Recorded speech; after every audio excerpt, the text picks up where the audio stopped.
저는 초기 투자금 2천만 원과 함께 대출을 잘 활용해서 이렇게 다양한 투자를 할 수가 있었습니다. 대출에서 아주 중요합니다. 대출을 함에 있어서 반 이상 차지한다고도 말씀을 드릴 수가 있는데요. 개인의 신용 점수에 의해서도 한도랑 또 금리가 다를 수 있고요. 또 대출 기간을 어떻게 설정하느냐에 따라서도 대출이 다를 수가 있어요.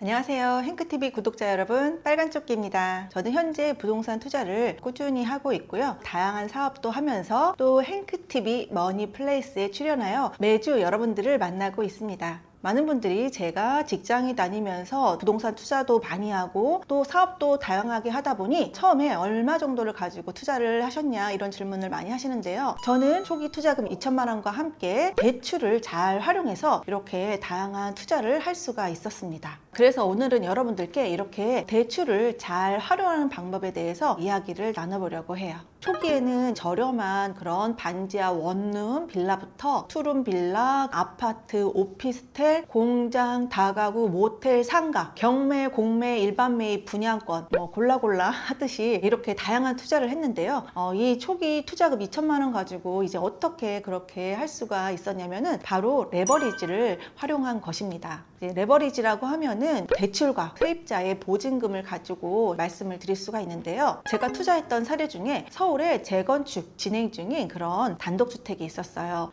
매입가가 3억 5천만 원인데요. 대출을 2억 3천만 원을 받고 보증금으로 1억 1천만 원을 받아서 투자금 1천만 원으로 서울에 재건축 예정인 물건을 투자한 사례가 있었고요. 또 다른 사례는요. 다가구 낙찰을 받았는데요. 낙찰 금액이 5억 1,200만 원이었어요. 그런데 이제 투자금이 부족하다 보니까 초기에 신탁 대출로 낙찰가의 90%를 대출을 받았어요. 그러니까 투자금은 처음에 입찰할 때 보증금 10%만 가지고 투자를 할 수가 있었던 거죠.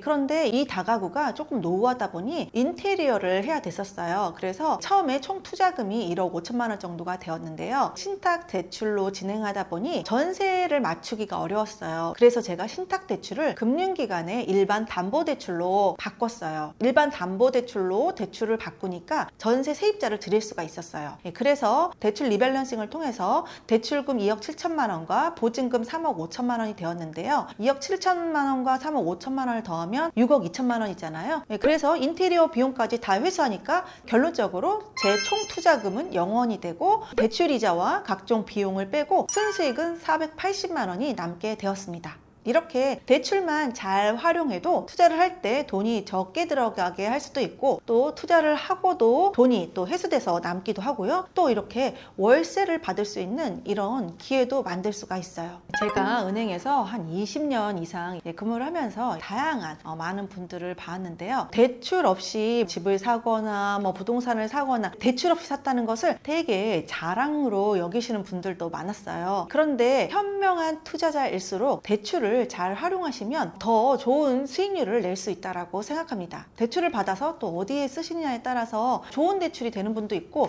좀 안타까운 그런 분들도 있었어요. 이런 분들 보면은 어디에 사용하십니까? 사용 용도를 이렇게 여쭤보거든요. 조금 소비로 많이 나가는 그런 경우를 보았어요. 그렇다고 한다면 이것은 그렇게 대출을 잘 활용한다라고 보기는 어려운데 어쨌든 본인은 만족은 할 수 있겠지만 투자자의 입장에서 볼 때는 저 대출을 자산을 증식하는 데 썼으면 더 좋았을 것을 돈이 이제 소비되는 곳에 사용이 되다 보니 안타까운 마음이 들기도 했는데 반면에 사업하시는 분들은 특히 제조업 같은 경우는 우리나라에서 적극 대출 같은 것을 많이 해주는 편이에요. 그래서 이런 분들은 정말 대출을 활용해서 새로운 공장을 또 매입하기도 하고요. 또 토지를 매입하기도 하고요. 그래서 대출을 활용해서 본인의 업종을 잘 살리는 그런 케이스를 다양하게 많이 보았어요. 이런 식으로 활용하는 게 저는 좋은 대출이라고 생각합니다. 대출을 활용하는 방법도 중요하지만 대출을 이용하기 전에 내가 어떤 물건에 투자하는지 또 괜찮은 물건인지 또 향후에 이 물건으로 수익이 발생하는지 근본적인 부동산 투자에 대해서 물건을 보는 안목도 필요하고요.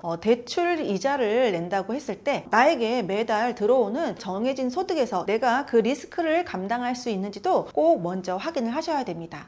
A와 B 두 분이서 이제 똑같은 회사에 입사를 하고 똑같은 연봉을 받고 하고 이 두 분이 대출을 받으러 오셨다라고 가정하면 두 분에게 똑같은 대출이 적용되는 게 아니에요. 개인의 신용 점수에 의해서도 한도랑 또 금리가 다를 수 있고요. 또 대출 기간을 어떻게 설정하느냐에 따라서도 대출이 다를 수가 있어요. A은행에 B 지점에 갔는데 안 됐다고 해서 A은행에 C 지점에 가면 또 가능할 수도 있어요. 이렇게 지점마다도 조금씩 다를 수 있고요. 또 금융기관마다는 더 큰 차이가 있어요. 1금융권이냐 2금융권이냐 여기에서도 더 큰 차이가 있거든요. 또 어떤 은행은 중도상환 수수료가 없는 대신 금리가 높은 곳이 있고, 어디는 중도상환 수수료를 받는 대신 금리가 낮은 곳이 있고, 정말 좋은 조건을 갖고 계신 분, 소득이 좋거나 직업이 우량 직업군이거나 아니면 신용 점수가 좋거나 이런 분들은 어디 가나 좋은 대접을 받아요. 그러나 소득이 조금 낮거나 아니면 우량 직업군이 아니거나 또 신용 점수가 좀 안 좋거나 이런 분들일수록 더 대출을 많이 알아보셔야지 내가 원하는 대출을 찾을 수가 있을 것 같아요. 가끔씩 저한테 대출을 알아봤는데 은행에서 대출이 안 된대요 라고 이렇게 문의가 오시는 분들이 계세요. 그러면은 이제 어디 알아봤어요? 이렇게 여쭤보면은 두세 군데 정도만 문의해보고 대출이 안 된다라고 해서 정말로 대출이 안 되는가 보다 하고 포기하고 계신 그런 분들도 봤거든요. 최소한 10군데는 알아보셔야 된다는 마음으로 일단 시작을 하셨으면 좋겠고요. 이렇게 대출 안 된다고 연락 오면은 저는 100개 해보라고 말씀을 드려요. 100개 해보면 거의 10번째, 11번째에서 가능한 곳 찾았어요 이렇게 말씀하시더라고요. 그러니까 내 상황이 조금 대출받기가 힘든 상황인 것 같다라고 하시는 분들은 그래 내가 한 100군데는 알아보겠다 이런 마음으로 하시면 분명히 나에게 맞는 그런 대출을 해주는 은행을 찾을 수 있을 겁니다. 그러면 이제 다양하게 많은 금융기관을 알아보라고 하는데 이제 어떻게 알아봐야 되냐, 일일이 금융기관을 하나씩 다녀야 되냐 또 이렇게 생각할 수가 있는데요. 편하게 집에 앉아서 검색으로도 대출 상담사를 찾을 수가 있어요. 우리 동네 대출 상담사 찾기라는 이제 사이트가 있는데요. 거기에서 해당 지역을 누르면은 지역에서 활동하는 그런 대출 상담사 전화번호가 나옵니다. 이분들과 이제 비대면 상담을 받을 수도 있고요. 간혹 또 질문이 들어오는데요. 대출 상담사가 내가 근무하는 지역에 와서 대출 서류를 쓰기로 했는데 이거 맞는 건가요? 또 이런 질문을 하시는 분들도 계시더라고요. 왜냐하면은 우리가 보통 대출을 받는다라고 하면은 은행에 직접 가서 내가 자서를 하는 걸로 많이들 생각하시잖아요. 그런데 이런 대출 상담사분들은 대출을 받는 이 차주가 쉽게 대출을 받을 수 있도록 저녁 늦게도 해주고 주말에도 해주고 아니면은 가까운 그런 지역에 출장을 오기도 합니다. 왜냐하면 이분들은 대출이 실행이 되면은 해당 금융기관에서 수수료를 받기 때문이에요. 그래서 대출 상담사와 상담을 하고 대출 받는다고 해서 전혀 여러분들이 부담을 가지실 필요가 없어요. 대출 상담사 이렇게 검색을 하면은 정말로 많은 그런 광고가 뜰 거예요. 그래서 이분들이 정말로 등록된 정식 대출 상담사인지 은행연합회에 들어가시면 확인할 수가 있거든요. 은행연합회 사이트에 가셔서 중개업자 통합조회에 들어가면은 등록번호를 치는欄이 있어요. 그래서 해당 대출 상담사의 등록번호를 넣으면 이렇게 사진과 그 다음에 전화번호가 나와요. 그래서 실제 사진하고 맞는지 확인하셔서 이런 분들과 상담을 하시면 됩니다. 이렇게 한번 관계를 잘 맺어놓은 그런 대출 상담사분은 그래도 다른 상담사분에 비해서는 좀 더 정확하고 유리한 그런 대출을 알려주는 편이에요. 그래서 대출을 받고 이게 끝이다 라고 생각하지 마시고 상담사분들과 관계를 잘 맺어놓는 것도 중요합니다.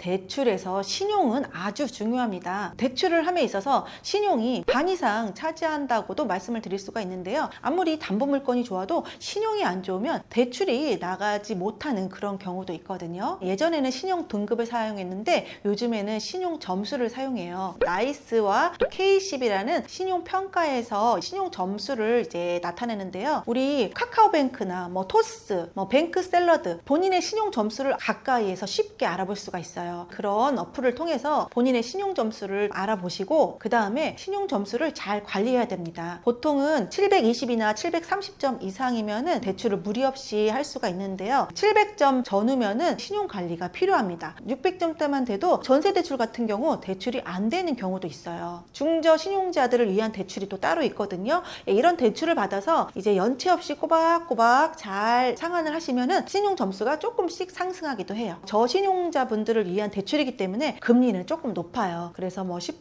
15%, 16% 이렇게 나오기도 하거든요. 급하신 게 아니라면 이제 금리가 조금 높기 때문에 조금씩 신용점수 관리를 하셔서 좋은 대출을 받으시면 좋겠습니다.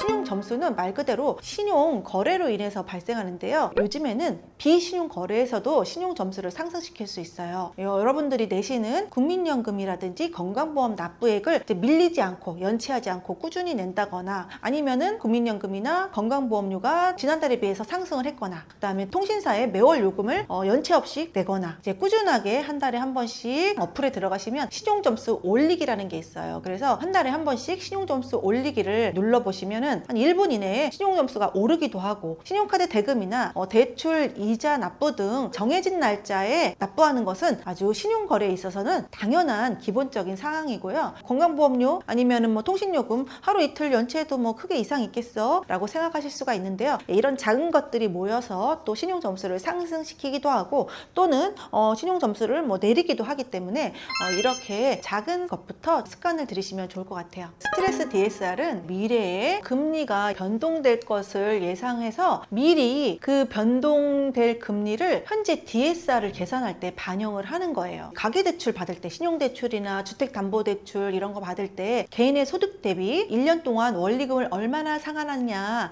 이것을 우리 계산하는 것을 DSR이라고 하잖아요. 그 DSR을 계산할 때 대출 금리에다가 현재 시점 0.38%를 더 더하는 거예요. 현재 만약에 제가 주택담보대출을 받으려고 해요. 그런데 대출 금리가 한 4% 정도 이제 예상이 돼요. 그러면은 DSR을 계산할 때 대출 금리를 이제 4%로 계산하는 게 아니라 4.38%로 계산을 하는 거예요. 그러면은 1년 동안 이제 총 원리금 상환할 그런 이자가 조금 더 높아졌죠. DSR이 더 높아지게 되는 거예요. 더 높아지면은 받을 수 있는 대출 금액이 줄어드는 거예요. 2024년 9월에 이제 2단계가 시작되는데요. 2단계에서는 은행권의 주택담보대출과 신용대출 그리고 2금융권의 주택담보대출에도 스트레스 DSR 금리를 적용하겠다는 거예요. 더 많은 대출을 포함하게 되고 금리도 2단계에서는 0.75% 정도를 스트레스 금리를 예상을 하고 있어요. 그러니까 금리도 더 높아지고 대출도 더 많은 항목에다가 이 스트레스 금리를 적용하게 되니까 대출 한도가 더 줄어들게 되는 거죠. 그리고 내년 2025년 7월에는 DSR을 사용하는 모든 대출에 스트레스 금리를 적용해요. 그리고 스트레스 금리도 1.5% 정도로 예상을 하고 있어요. 그러니까 점점 더 이 가계대출 DSR에 대해서 규제를 하겠다는 거예요. 9월 전에 빨리 뭐 집을 사는 게 좋겠냐 뭐 이런 뉴스들도 나오게 하는데요. 스트레스 DSR 금리를 적용하면은 이제 내 DSR이 한도가 더 초과되니까 대출을 못 받을 것이다. 그러니까 지금 사야 된다. 막 이렇게 해서 막 급하게 뭔가를 사려고 이제 마음 먹기보다는 스트레스 DSR이 도입될 때 이 대출을 지금 어떻게 활용하면 내가 스트레스 DSR에 영향을 받지 않고 자산을 증식할 수 있을까? 이런 부분으로 먼저 생각을 해보시면 좋을 것 같아요. DSR이 40%나 50%가 이미 초과되어 있는 분들은 크게 지장이 별로 없으실 거예요. 왜냐면은 지금도 대출을 못 받는데 향후에도 못 받는 건 똑같거든요. 그럼 이제 대출을 더 이상 못 받으니까 투자를 그만해야 되나 이렇게 생각할 수도 있는데 이런 규제 쪽 말고 규제를 하지 않는 이런 비규제 쪽에서 여러분들이 방법을 찾아볼 수도 있을 것 같아요. 정책자금 같은 경우도 DSR을 적용하지 않고요. 또 우리가 사업자 대출도 DSR을 적용하지 않아요. 저도 지금 DSR이 한참 초과됐지만 저는 다른 방법으로 또 대출을 받고 있어요. 그래서 여러분들이 이렇게 대출 활용 방법을 아시게 되면은 안 되는 상황에서도 가능한 대출을 찾을 수가 있습니다. 작고 어려운 쪽에서 방법을 찾기보다는 대출 규제가 없는 그런 곳에서 대출이 가능한 방법을 찾으시는 게 조금 더 현명하지 않을까 생각합니다. 제가 소액으로 이렇게 꾸준하게 계속 투자를 이어올 수 있었던 데에는 대출이 있었기에 가능했습니다. 대출 규제는 계속 있었어요.